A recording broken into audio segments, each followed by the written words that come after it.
Hey guys, நம்ம RAM breeding பற்றி தான் இன்றைக்கி பார்க்க போகிறோம். ஏ டு இசட் கிளியராக பார்த்துடலாம். எப்படி முட்டை வச்சு அந்த முட்டையெல்லாம் பொரிஞ்சு அந்த குஞ்சுகள் எல்லாம் வெளியே வந்து எப்படி ஃப்ரீ ஸ்விம்மிங் ஆகுது வரைக்கும் இந்த வீடியோவில் கிளியராக சொல்கிறேன். மறக்காமல் சப்ஸ்கிரைப் பண்ணி நம்ம சேனலுக்கு சப்போர்ட் பண்ணுங்கள். மறக்காமல் இந்த வீடியோவுக்கு ஒரு லைக்கும் தட்டி விட்ருங்க. வாங்க வீடியோக்குள்ளே போகலாம். ஃபஸ்ட்டு நம்ம மீனுக்கு ஒரு ப்ரைவேட் டேங்க் செட் பண்ணணும். அந்த டேங்கில் அந்த ப்ரீடிங் பேரை தவிர மற்ற எந்த மீனுமே இருக்கக்கூடாது. எதுக்காக மற்ற மீன்கள் எல்லாத்தையும் எடுக்க சொல்கிறேன் அப்படின்னா, ஃபீமேல் வந்து எக் வச்சுட்டு இருக்கும்போது மேல் வந்து ஃபெர்டிலைசேஷன் பண்ணிகிட்ருக்கோம் அழகாக. ஸோ அந்த ப்ராசஸ் வந்து எந்த மீனாவது போய் ரொம்ப டிஸ்டர்ப் பண்ணிகிட்டு இருந்துச்சுன்னா, ஃபீமேல் வந்து எக் வச்சு முடித்தால அந்த பேரண்டே அதோட எக் எல்லாத்தையுமே தின்னு முடிச்சிடும். அடுத்து முக்கியமான விஷயம் என்னென்னா, மேல் ஃபீமேல் கரெக்டாக ஐடென்டி பண்ண தெரியணும். இதில் உங்களுக்கு பார்த்தாலே தெரியும் எது மேல் எது ஃபீமேல் அப்படிங்கிறது. ஃபீமேலை விட மேல் நல்லா பெருசாகவே இருக்கும். ப்ரீடிங் டைமில் ரொம்பவே கலரேஷன் ரொம்ப டார்க்காக கொடுக்க ஆரம்பிச்சிடும். இந்த வீடியோவில் பார்த்தாலே உங்களுக்கு தெரியும். அதே மாதிரி ஃபீமேல் வந்து எக்லோட ஆயிட்டா அப்படிங்கிறத பார்க்கும்போது அதோட வயிற்று பகுதியில் பார்த்தீங்கன்னா பர்பிள் கலரில் ஒரு ரவுண்டு நல்லா பெரிய ரவுண்டாக உருவாகும். அப்போவே நீங்கள் புரிஞ்சுக்கணும் மீன் வந்து எக்லே பண்ணதுக்கு ரெடி ஆகிட்டு அப்படின்னு. ஸோ இந்த வீடியோவில் பார்த்தாலே உங்களுக்கு தெரியும் கலரேஷன் எப்படி இருக்குன்னு. போலார் பேரட்டு நீங்கள் சக்ஸஸ்ஃபுல்லாக ப்ரீடிங் பண்ணியிருந்தீங்கன்னா ரேம் ஃபிஷ்ஷும் ஈஸியாக நீங்கள் ப்ரீடிங் பண்ணிடலாம். ரொம்ப பெரிய விஷயமே கிடையாதுங்க. ரொம்ப ஈஸியான மெத்தடு தான். ஸோ நிறைய பேர் கேட்டிருந்தீங்க இதுக்கு வந்து ஆக்சிஜன் மோட்ரு வைக்கணுமா அப்படின்னு. நான் வந்து ஆக்சிஜன் மோட்ரு வைக்கல, நான் அவுட்டோரில் தான் வச்சு செட் பண்ணியிருக்கேன். அதனால் இதுக்கு வந்து டைரக்ட் சன்லைட்டு டைரெக்டாக கண்ணாடி தொட்டியில் உள்ளதுனால எனக்கு எந்த ஒரு இஷ்யூவும் இல்லை. எனக்கு வந்து பிஹெச் லெவலும் ஈஸியாக செட் ஆயிரும். நீங்கள் வீட்டுக்குள்ளே வச்சு ப்ரீடிங் பண்ணுறதா இருந்தால் கண்டிப்பாக ஏர் மோட்ரு மீனுக்கு கம்பல்சரி நீங்கள் வச்சே ஆகணும். இவ்வளோ தூரம் பார்த்துருப்பீங்க. நம்ம ஃபீமேல் வந்து நல்லா எக்கு வச்சுக்கிட்டு இருக்குது. அதை சுற்றி அழகாக மேல் வந்து என்ன பண்ணிகிட்டு இருக்கோம்னா அழகாக ஃபெர்டிலைசேஷன் பண்ணிகிட்டே இருக்கும். இந்த ப்ராசஸ் தான் இன்றைக்கி ஃபுல்லாக போயிட்டுருக்கும். ஸோ அடுத்து வந்து மேல் வந்து எல்லா எக்கையுமே நல்லா ஃபெர்டிலைசேஷன் பண்ண பிறகு 2 மீனுமே அந்த பைப்புக்குள்ளே தான் இருக்கும். தன் முட்டைகளுக்கு ஏதாவது ஆபத்து வந்துடக்கூடாது அப்படிங்கிறதுக்காண்டி ரொம்ப கேர்ஃபுல்லாக பார்த்துக்கும். ஒரு 2 நாள் வரைக்கும் முட்டையில் ரொம்ப கேர்ஃபுல்லாக பார்த்துக்கும். நம்ம கையை உள்ளே விட்டாலே கடிக்கிறதுக்கு பாயும். அந்த அளவுக்கு ரொம்ப கேர்ஃபுல்லாகவே பார்த்துக்கும்.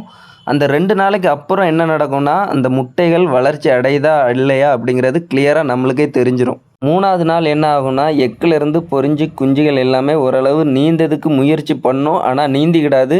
எங்கேயாவது நீந்த முடியாமல் போய் விழும். ஆனால் அது மேல் வந்து என்ன பண்ணும் அப்படின்னா அதோட வாயில் எடுத்துகிட்டு வந்து பக்கத்துலேயே வச்சுக்கும். ரொம்ப கேர்ஃபுல்லாக பார்த்துக்கும் அந்த 3 நாளும். அந்த 3 நாளுக்கு அப்புறம் என்ன ஆகும்னா அடுத்து 1 வாரத்துக்கு அந்த குட்டிகளை ரொம்ப கேர்ஃபுல்லாக பார்த்துக்கும். நீங்கள் அந்த 1 வாரத்துக்கு எந்த ஃபுட்டுமே நீங்கள் கொடுக்க வேண்டாம். எதுக்கு அப்படின்னா அந்த குட்டி வயிற்றில் ஒரு மாதிரி முட்டை கரு வந்து கரைஞ்சி அதிலிருந்து தேவையான ஃபுட்டே எடுத்துக்கும். நீங்கள் என்றைக்கு ஃப்ரீ ஸ்விம்மிங் ஆகுதோ ஃப்ரைஸு அன்னைக்கு நீங்கள் ஃபுட்டு கொடுத்தா போதும். அது வரைக்கும் நீங்கள் ஃபுட்டே கொடுக்கண்டா. நீங்கள் பேரண்ட்டுக்கு மட்டும் நீங்கள் ஹெல்த்தான ஃபுட்டு கொடுத்தா போதும்.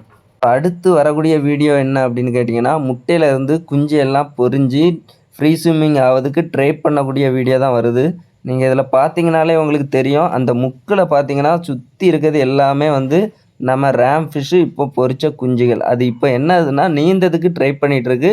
அது எங்கெல்லாம் பிரிஞ்சு போய் விழுமோ அப்போல்லாம் இந்த மேல் ஃபீமேல் வந்து ஒவ்வொரு குட்டியாக எடுத்துகிட்டு போய் அந்த முக்கில் வச்சுக்கிட்டே இருக்கும்.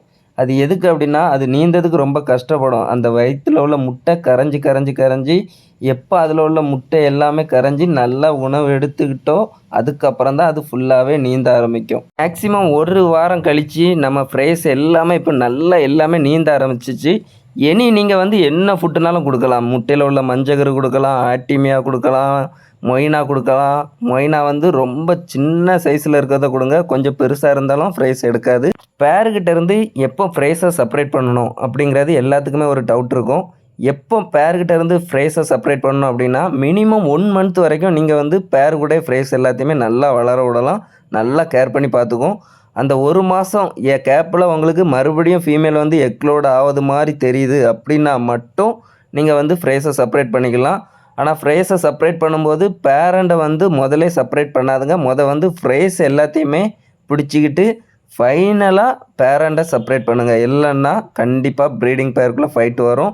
ஸோ ப்ரீடிங் பேருக்குள்ளே ஃபைட்டு வந்துச்சுன்னா அந்த அளவுக்கு செமி அக்ரெசிவ் தான் இருக்கும். ரொம்ப பெரிய அக்ரெசிவ் இருக்காது. போலார் பேரட்டு ப்ரீடிங் பேருக்குள்ளே ஃபைட் வந்துச்சுன்னா அந்த சாகுற அளவுக்கு அடிக்கும்ல அந்த மாதிரி அடி விழாது. ஸோ இந்த செமி அக்ரெசிவ் இருக்கும். கொஞ்ச நேரம் அதுவே செட் ஆயிரும். மறுபடியும் எந்த ஒரு பிரச்சனையும் இருக்காது. ஸோ நல்லா ஒரு அழகான கலர்ஃபுல்லான ஒரு ஃபிஷ்ஷு தான். நீங்களும் வாங்கி ட்ரை பண்ணி ப்ரீட் பண்ணி பாருங்கள். ரொம்பவே ரிசல்ட்டு நல்லாவே இருக்குது. ஸோ உங்களுக்கு பிடிச்சதை எடுத்துக்கோங்க, பிடிக்காததை விட்டுருங்க.